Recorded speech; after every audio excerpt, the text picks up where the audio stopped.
As it turns out, even a decade later, these O's still ain't royal as Kansas City is advancing to the ALDS after they broke out the brooms and swept Baltimore. Let's talk about it. Thanks for listening to KC Sports Network, proudly presented by Emprise Bank. If you're thinking about starting a business or know someone who is, check out Emprise Bank's SBA loans. It's always good to know your options, and they can be your partner in possible. The Kansas City Royals needed just 3 runs in 2 games to take care of the Baltimore Orioles. Jordan Foote, Nick Springer here. I'm hoping to get Joel Penfield on the show as we're talking. Joel is very optimistic about that. The Royals, man, I just didn't expect them to sweep Baltimore. And we saw the stats, we saw the numbers, Nick, about how winning game 1 is pivotal to the series. But I was like, okay, Baltimore is too good to have another bad offensive night. They're probably going to win game 2. It's going to come down to game 3. The Royals have the edge with Michael Wacha. It's okay. And then that 5th inning we'll talk about later, I was thinking, okay, now it's actually going to happen. Like, they're going to break through. The Royals don't have enough firepower.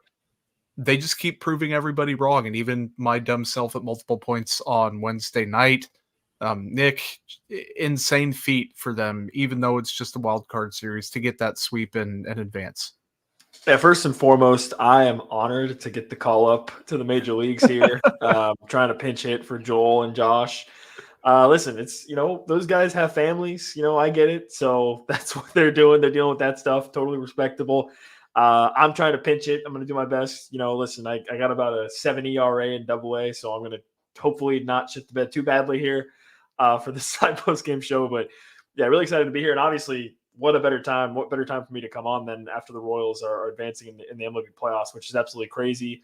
They had the stat about the fact that they lose 106 games last year. No team's ever lost that many games, and they made the playoffs the following year. And not only have the Royals made the playoffs, they've now advanced in the playoffs. And, you guys talked about it last night.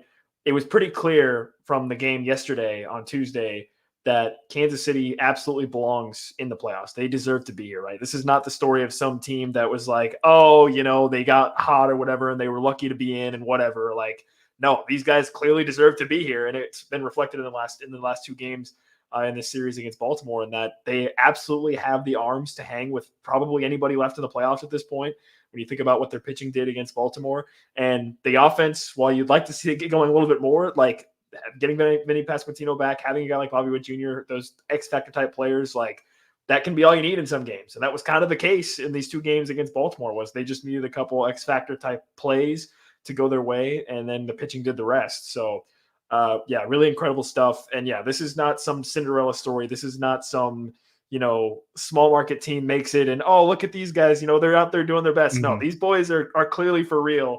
And I think they're intent on doing some damage in the ALDS and potentially going forward beyond that as well. Yeah, no, absolutely. And the Yankees are no easy feat to take down. So it's going to be tough, especially going on the road for the advantage there multiple times. Kyle Henning, perfect segue there. Smash the like button, chat. We are going live for this. So if you're on YouTube for the live stream, hit the like button, hit the subscribe button. We are very close to hitting that 500 subscriber mark that we're excited about. So hit that. Help us reach those goals. If you're on Apple or Spotify after the fact, leave us a 5-star rating and review.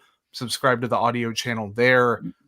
The Royals got 4 1/3 innings out of Seth Lugo. And if you would have told me before the game the circumstances under which he left the game and that the Royals would need 5 innings from their bullpen, I would have said, okay, well, how many runs did they lose by? And they still pitched perfectly down the stretch with the bullpen. Got into a little bit. They gave up a walk. I think it was Sam Long that had that. But for the most part, bullpen pitched really, really well. Lugo pitched very well until the final inning. We can peel that back more over time. The pitching is what got them through this series. And you can point to the offense in a couple timely plays. Bobby Witt Jr. played well. Michael Garcia with a huge game 1. Vinnie Pasquantino was very impactful, I think, in game 2. But the starting rotation, Cole Reagan's shoving on Tuesday.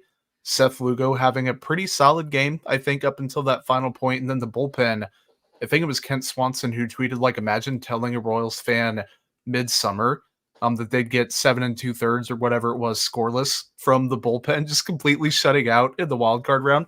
Nick, that is far and away the number one thing that stood out to me. Yeah, and that's honestly the crazy part is like you think about this team and you feel like you knew what you had with the starting pitching, right? Like Cole Reagan's going out and doing his thing was not a shock, right? And then Seth Lugo coming into the game on Wednesday to try to close it out.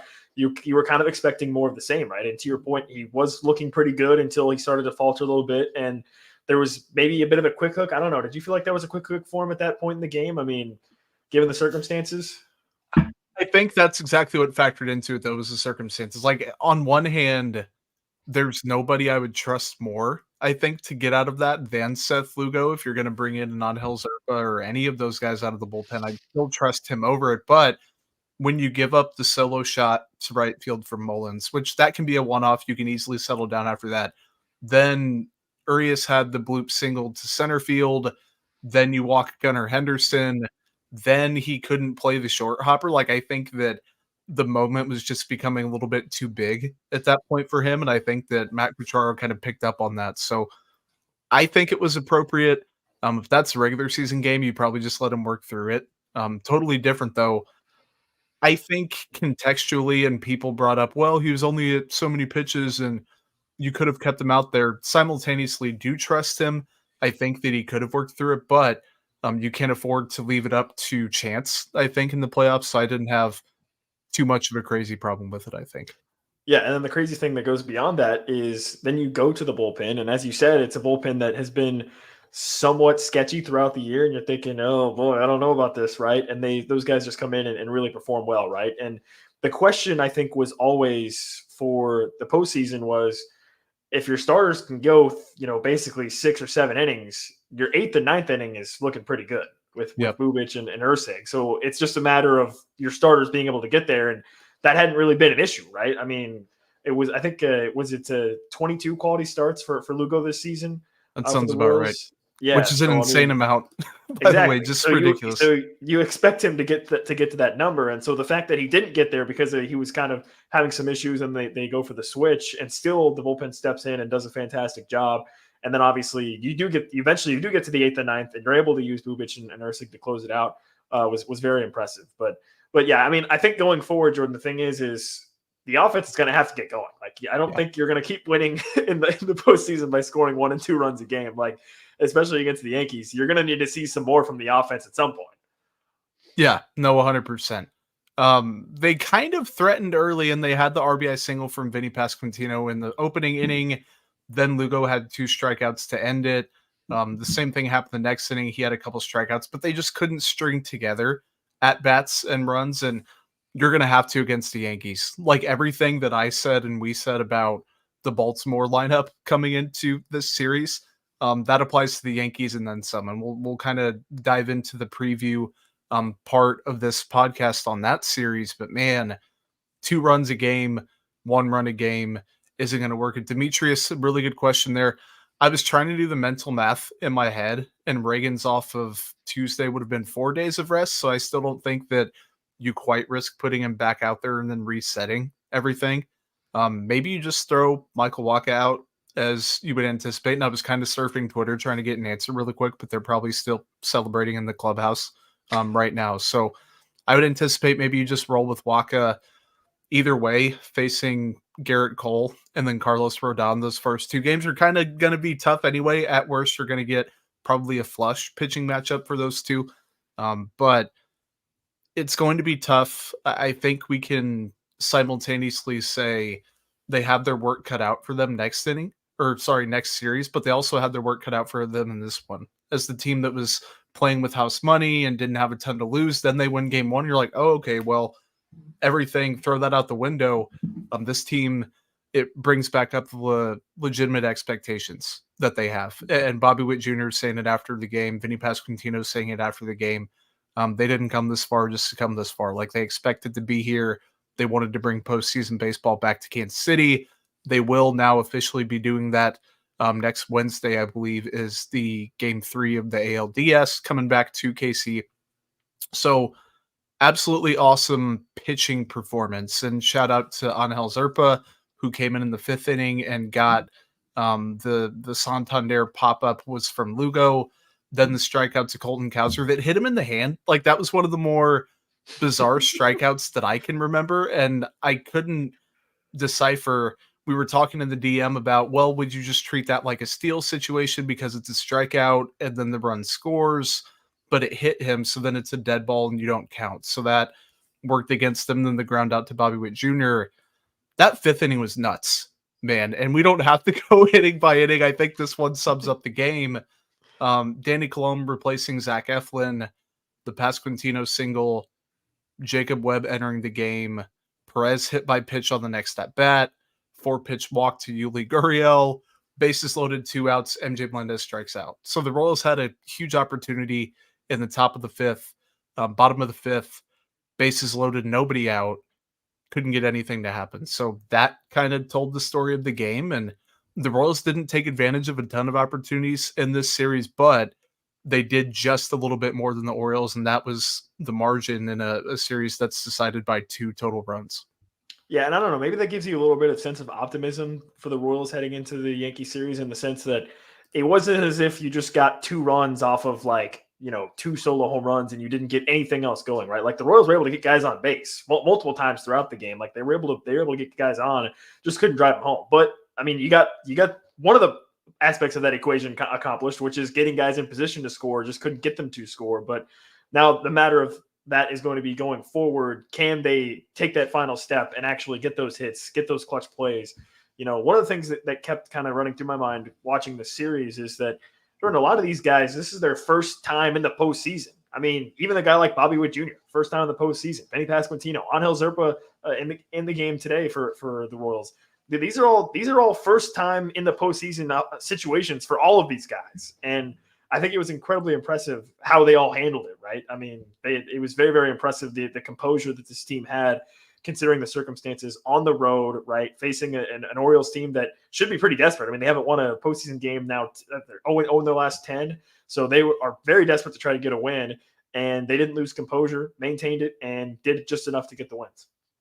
Yeah, no, absolutely. And for such a young team, like, you hit the nail on the head. If I was that young, and I mean, I think I'm comparable age with Vinnie Pasquantino, I might be a year younger, but like, I could not handle being in that type of situation. I think with like the adrenaline flowing and all that stuff on the biggest stage, I don't know if I'd be built for it. And that's assuming that I have the, requisite skill, which I don't even have 5% of that to do it. It's incredibly impressive. Bobby Witt Jr. a couple hits on Wednesday. Vinnie Pasquantino a couple hits at a walk. I wanted to touch on his performance really quickly. Hi, Josh. Good to see you in the comments as well. I mentioned on Tuesday, he looked about as good as he could have without logging a hit in that game. Then comes back and you see the highlight of the apparatus he had on his hand and the mark he had on his thumb after surgery, and like how uncomfortable it looked at times. And even after he had one of those hits, he gets over to first base and it's just like super carefully unwrapping stuff and maneuvering it around. Like, it can't feel great out there right now. And he said after the game that the swing feels awesome and the swing speed is good and the hand feels good, but man, completely gutting it out, still making quality at bats. They're not expecting him to hit tanks every game. Just bringing a professional approach, and something Joel brought up Tuesday, it just lengthens that lineup. When you add Vinnie Pasquantino behind Bobby Witt Jr. and before Salvador Perez, taking a little bit of pressure off both of those guys, you're giving opposing pitchers something else to think about. Michael Massey as a leadoff hitter has actually worked out fairly well so far, and he made a really awesome defensive play as well in this one. So if Massey keeps doing what he's doing, Witt and Pasquantino keep doing what they're doing, Perez gets going a little bit, you're still missing a lot, I think, once it drops off after those guys, and that's kind of the kicker, I think, against that Yankees team. But I don't feel too bad about where they're at, considering the bullpen's been awesome for, I guess, a month now, maybe even a little bit more than that after the deadline, and the lineups look good. So plenty more thoughts on all of that stuff. We're going to take a quick break and come back and chat some more Royals. Looking for tickets for your next event? Tickets for Less is your #1 source. Save big on every purchase when you use promo code KCSN at ticketsforless.com. Jordan Foote, Nick Springer on the One World Away podcast. Hoping to get Joel Penfield here at some point. If you guys are in the YouTube chat, feel free to continue dropping comments, questions, concerns. Hit the like and subscribe button. We are so close to 500 subscribers. Hit the subscribe on Apple, Spotify, all that good stuff. Hit the Mint Mobile hotline,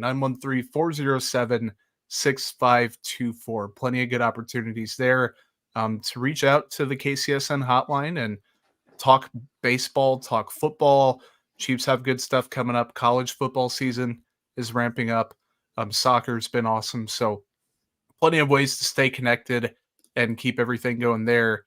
Nick, I kind of went on a mini Vinnie Pasquantino rant before the break, but I didn't leave the floor open for you, and I'm sure that you have thoughts on that as well. Yeah, I mean, I just kind of wanted to give an extension of what you talked about there with the fact that, listen, this is a guy that he comes back 2 weeks ahead of schedule, right? 2 weeks ahead of schedule, and his first live AB is going to be in his first ever postseason game on top of that. And the biggest thing that I noticed was Tuesday and Wednesday as well, in the game Wednesday, is that you touched on it, the fact that he's able to do all that, come back 2 weeks early in a postseason game, and he looks in rhythm. Like he stepped in, like looking in rhythm, like he didn't even miss a beat, really, right? Like I don't think it would have been shocking at all for him to come back in the situation and struggle a little bit out the gate, right? And that wasn't the case. He hit the ground running in the postseason, which is exactly what the lineup needed, by the way.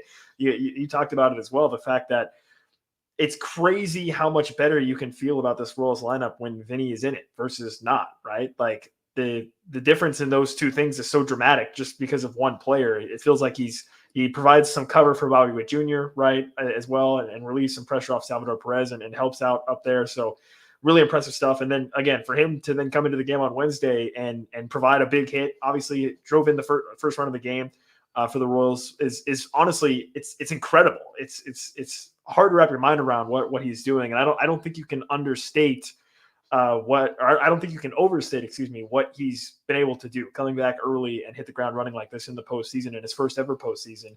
And then on top of that, you got the fireman's axe bat. Did you see that? Yeah. I don't even know how that. I mean, is that even legal? I don't know. It's kind of crazy.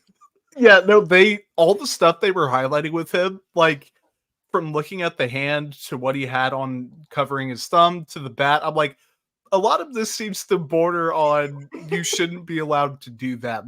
Can you just change whatever you want on the bottom of the bat? Like, is that? I guess you can. I don't know. Insane. And like, I was thinking, talking to people when he first broke the thumb, they're like, well, how quickly can he come back? And I'm like, well, at a certain point, the bone just has to heal. And like, after it heals, you can get cleared. And I don't know if it's a pain thing or if it's a delayed chance of re-injuring it. And they mentioned on the broadcast, obviously, if you're getting jammed or you hit one right off the end of the bat, that's going to leave you in a tough position. So they're limiting how many ABs he's getting, simulated or before the game or any of that. He's not getting a lot of those reps.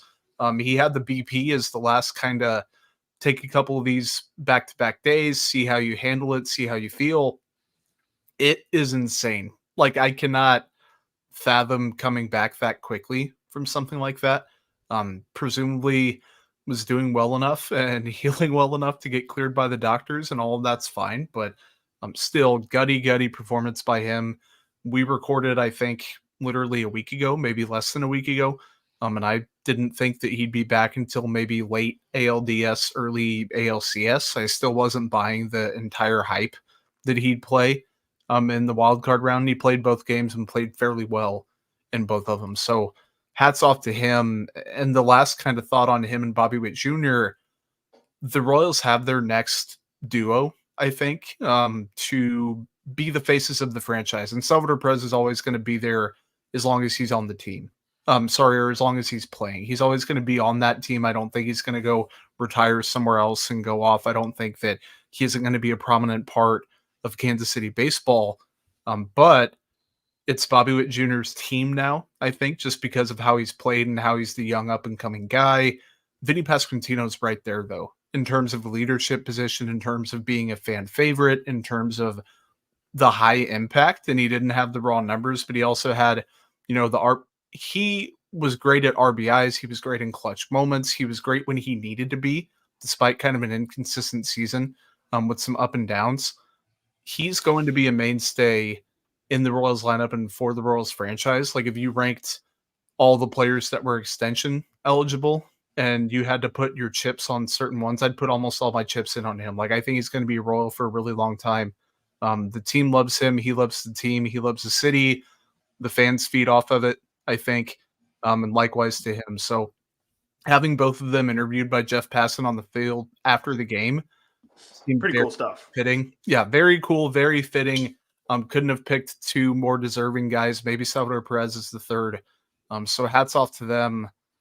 Man, just a really good series that I think was still very imperfect. Like they had so many things they could have done better, I think, and most of them were in the lineup. The pitching did about as well as you could expect, given the circumstances. But the lineup, man, still so many ways to improve.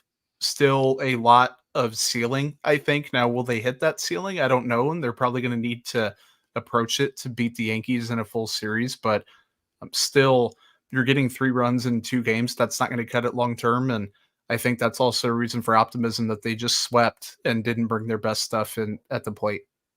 Yeah, and I still have hopes for some of the other guys too. You know, you think about MJ Melendez had the gaff on Tuesday night and Mhm. then comes back and makes an incredible play in the outfield in the game on Wednesday. And I was really hoping that that would spark him. You know, a lot of times when you see a guy make a big defensive play like that, it can spark them at the plate. It didn't happen for MJ Melendez, and it didn't even happen for Michael Massey either. He made that great diving play, and then he was up, I think, in the very next inning, and also it didn't really spark him either. But I still have hopes for some of those guys that they can come around. And if not, it's great to see those players still making elite defensive plays, right? I mean, if you Yeah. think about it, Michael Massey really saved the game with that diving play because that was going to score a run. Like Mhm. unequivocally, a run was going to score on that play if he doesn't make that diving stop, which was really impressive. So, you know, who knows if it's a tie game at that point or however it unfolds differently, that could be very massive. So I think it's really great to see that some of the guys that you hope to step up at the plate that maybe aren't quite doing it yet to start the playoffs are still making very significant plays on defense and in other areas. Yeah. No, absolutely. And I think one of them that is probably not being mentioned and maybe deservedly so. I'm not sure. Hunter Renfroe. Like I think he's going to have a pretty easy moment coming up, whether it's going to be a big home run cuz like he's another one. Vinnie Pasquantino is right up there, Bobby Witt Jr. leading the way. Um coming through in the clutch. His high leverage splits this year, I wish I had them pulled up. They were insane. I feel like we talked about that on the show once every few weeks when he was healthy. He, got a little bit slow once he started getting going down the stretch, but no hits in the series at all. He had the walk on Wednesday. He wasn't producing very well. Yuli Gurriel did not have a good series whatsoever. Michael Garcia didn't have a great day on Wednesday, struck out a couple times. Kyle Isbell, I think, hit 200 in the small sample size that he had. So plenty of room for improvement. Melendez included a couple strikeouts for him. So Bobby Witt Jr. showed up and did his thing. Vinny Pasquantino showed up and did his thing. Salvador Perez, room for improvement. He struck out a couple times. So lineup, lots of room to grow. They're going to need it. Bullpen was awesome. Rotation was great. And man, just considering who they were facing, like Baltimore won 91 games, very, very good team. You mentioned earlier had a lot of pressure, I think, to win in the playoffs. So surprised that they didn't have a better performance. But I think that's also a testament to, like people said in 2014 and 2015, and every time the Royals have been in the mix, you just have to get in and kind of see what happens. Yeah. Yeah. And also, I want to give a shout out to His Dirkness, who is on the Amateur Hour pod on KC Elite. Sports Network, had a tweet saying that the Baltimore Orioles make Lamar Jackson look clutch, which was hilarious. Yeah. Baltimore, man. If you're a fan of Baltimore, I don't really know what you're doing at this point because it was pretty tough, right? They had some of their top guys up in big moments, and they basically didn't do anything. Like didn't even, and it wasn't even like they had a chance. They didn't even come close to doing anything, honestly. Like late in the game, Gunnar Henderson comes up in the ninth, I think, and just goes out with a whimper, like nothing. Like Mhm. yeah, brutal for Baltimore, but obviously it played to the favor of Kansas City with them advancing to the LDS. All right, let's rip off that Band-Aid and talk about the ALDS. At New York Saturday, at New York on Monday. home on Wednesday, then if permitting / necessary, home on Thursday, then game 5 would be in New York. So a 2-2-1 format for the ALDS against a really tough New York team. The Royals went 2-5 against them in the regular season. Dropped 3 of 4 in their June series. Wasn't for a lack of trying. Seth Lugo in the opening game, 7 innings, 4 earned runs. He had a very solid outing overall. Alec Marsh, 7 innings, 7 strikeouts in the finale. The problem was in between. Brady Singer had a 6 earned run outing, and then Dan Altavilla and Daniel Lynch, one of the weirder combos I think that anyone saw from a Royals pitching staff this year. 7 innings and 11 earned runs between those two. That was a game where they were just like, okay, this one's over. We're not coming back in it. Daniel Lynch go out there after Dan gets roughed up and just, take runs. Even if they're teeing off on you, just give us some length here and help us out. So they did play in September as well. The Royals dropped 2 of 3 in that one. Singer had a better outing in the opener.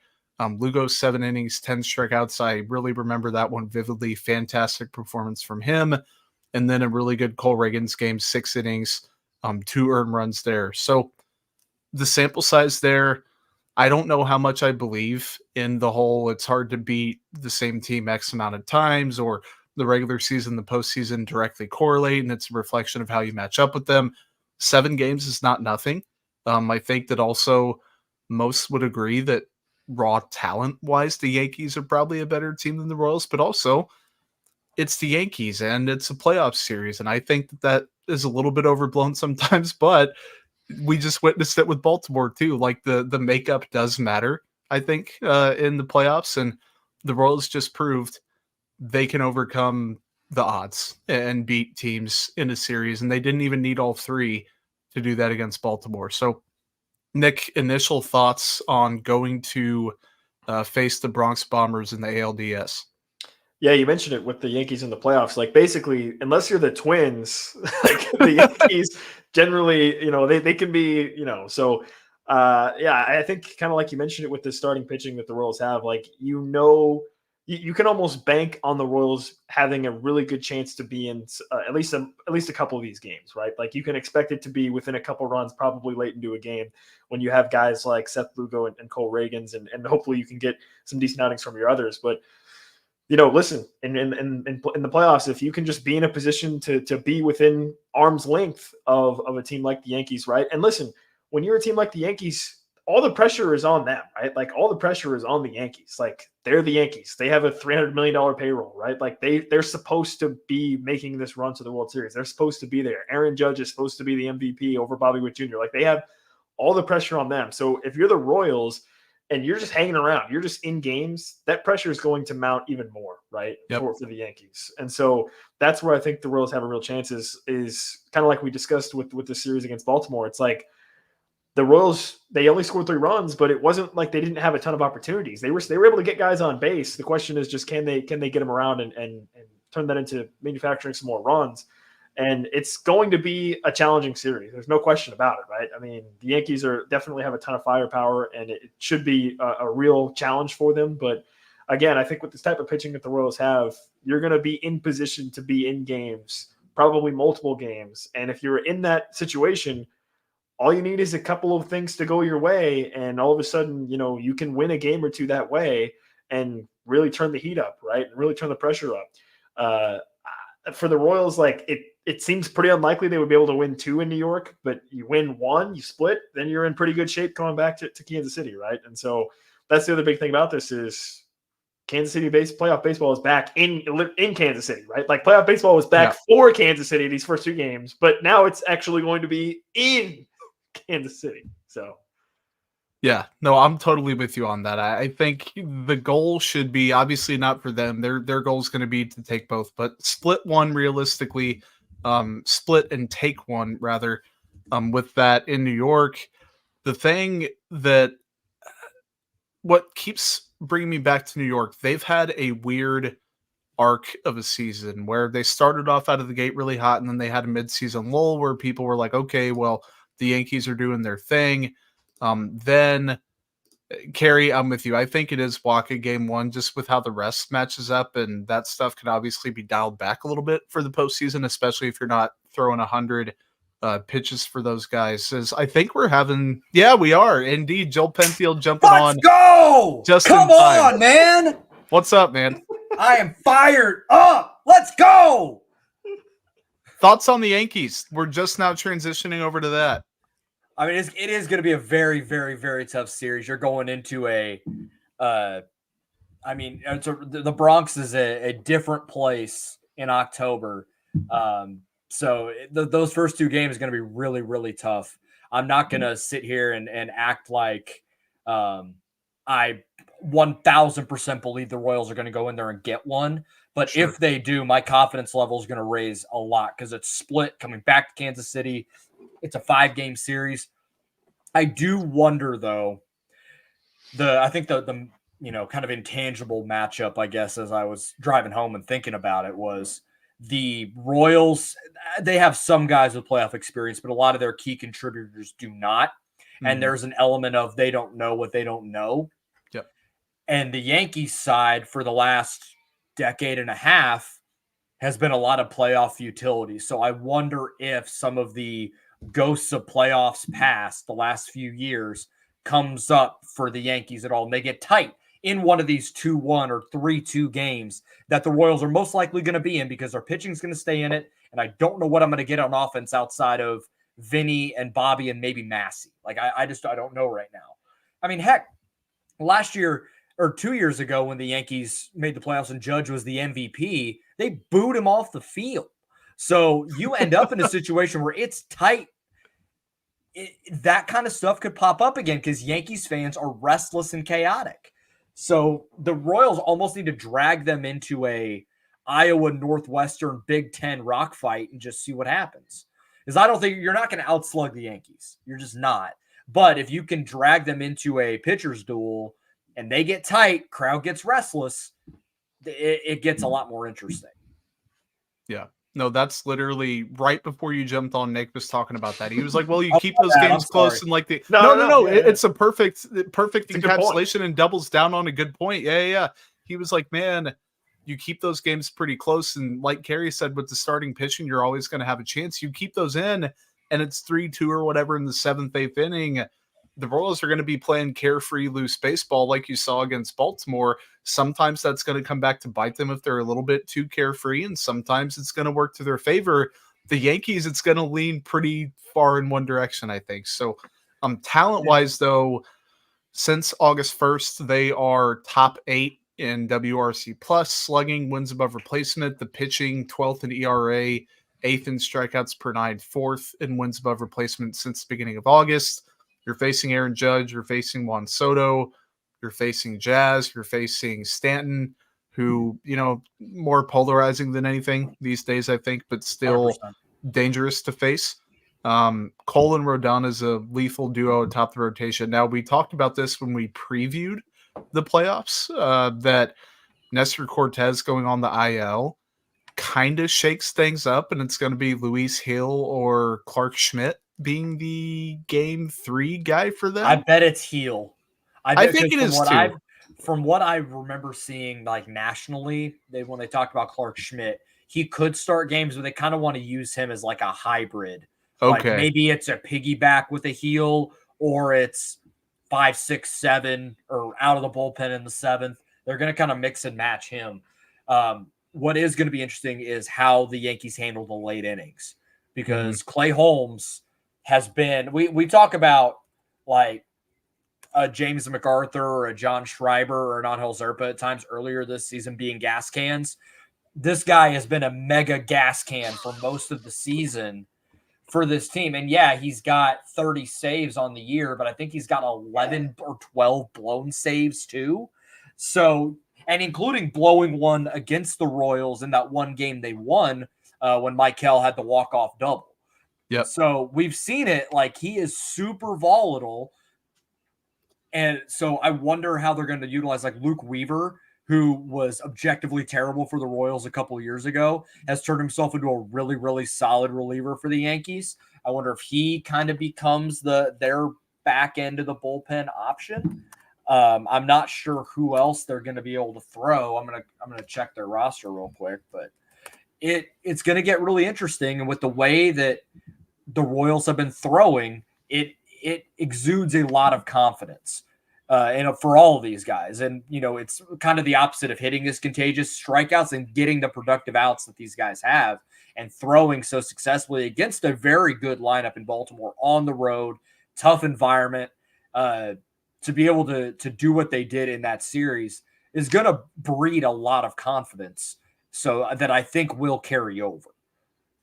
And I'm not saying the Royals have a massive bullpen advantage. If I had to guess right now, it might be like a coin flip in that situation. And I lean rotation wise, I still lean Royals, even with as good as Garrett Cole is. He has a lot of weight there, but I think that the macro of a Lugo, a Waka, a Reagans, I think is the better group of the three. I'm with that. I think that, again, back to Kerry's comment, like sometimes it is just as simple as this. With the starting pitching they have, sometimes the bullpen doesn't even matter. And the fact that the bullpen's been so good post-deadline, and that's with the Hunter Harvey trade blowing up in their faces because he got hurt and then didn't contribute much. The bullpen's still been very good in how they've deployed it. And when you can have the circle of trust that now includes Angel Zerpa as well on the big stage, and John Schreiber is kind of working into the that was the best I've seen John Schreiber look all season. What he did in that seventh and then the sixth and then the seventh inning, where he was blowing 95s. I can't remember the last time I saw him throw 95, and it was 95 at the top of the zone from a funky angle with the cutter and the sweeper. He looks like a different pitcher since coming back from the injury, and Angel Zerpa looks like a different pitcher than from coming back from Omaha. And those are two guys that when they came in the game, you were like, oh boy, let's pray to the BABIP gods real quick. And now they're punching dudes out. It changes the math on what you can do in the bullpen, because you have conceivably right now 5 guys you can go to in high leverage situations that can handle it. And then that doesn't even include giving Daniel Lynch time or an Alec Marsh or Michael Lorenzen time. Those guys being able to do what they did and pitch the high leverage innings, the sweaty 7th, 8th innings of 1-run ball on the road, it's going to change the math on what the Royals are going to be able to do. Yeah. Nick, I was going to ask you, is there a single bullpen guy that if they came out of the bullpen now in a playoff setting that you'd be like, oh man, I don't know about this? Is there a single name you can think of in the playoff environment now? Oh man, I mean, honestly, with what they're able to do against Baltimore, I don't know. I feel like they're in a pretty good spot right now. I feel like they're in a pretty good spot right now. They've been pretty good over the course of the last month or so and in the postseason. So I would feel pretty good at this point. I mean, obviously, it would depend on. I would feel a lot better if it was, a 2 or 3 run lead in those situations. Correct. Yeah. One. That's the main issue. I feel like for these dudes that have no playoff experience to be thrown into the fire and have to carry a tie game or a 1-run lead for pretty much the entire series. When Reagans and Lugo go out, I mean, that is baptism by fire, and they succeeded in it. Yeah, John, I mentioned that earlier. Yeah, I mean, that's the crazy thing is for a lot of these guys, even for some of this, even for the superstar players that the Royals have with Bobby Witt and Vinnie Pasquantino, this is their first playoff experience. This is their first playoff experience for a lot of those guys. Angel Zerpa, all those guys, this is their first opportunity of tasting this, and to see them not intimidated by it and instead inspired by it, I think was fantastic to see. Yeah. No, I think it was awesome. Joel, any thoughts on the game Wednesday? And that can be macro. It can be a specific player that stood out to you. It can be anything. Me and Nick covered pretty much everything from it, but I do want your thoughts as a guy. Oh, Nick has a finger up. Go ahead, Nick. Ken has a question for the title. Yes, it is a spotted cow. Yes, I shout out to my good friend Danielle Bradford. She and her husband went up to that part of Wisconsin a couple weeks ago, and they snagged me a 24-pack of it for me to keep. And so I only bring it out for very special occasions because I'm trying to nurse this entire. Ken has a good eye. Yes, it is. It is easily my favorite beer that I've ever had. It is amazing. If you can get up to Wisconsin and get some, do it because that's the only place you can get it. You cannot get it in Kansas City. So that's why it's very limited. My supply is very limited, so I got to be judicious with it. Kent spot a beer from a mile away, man. Oh, of course I know. Kent knows ball and he knows good beer. To look at the game tonight, best beer ever. Totally agree. It's my number one draft pick for favorite. The game just it hinged on the fifth inning, and I know you guys talked about that, so I don't want to belabor that point. But Angel Zerpa coming in that spot, I was like, okay, this is the biggest test for who is Angel Zerpa.